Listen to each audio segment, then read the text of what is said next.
Hello, welcome back to the channel HardReset.Info, and today I will show you how to DM anyone on X.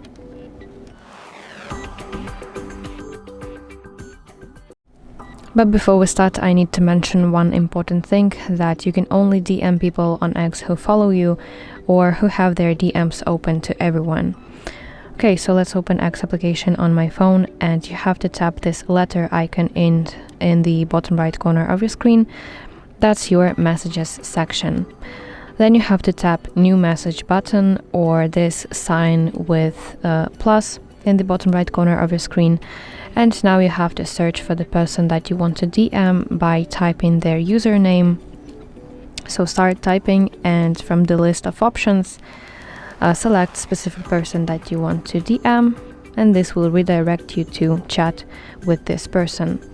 So type your message, and when you are ready, hit send button, this paper plane icon, and now you see that my message is sent to this person.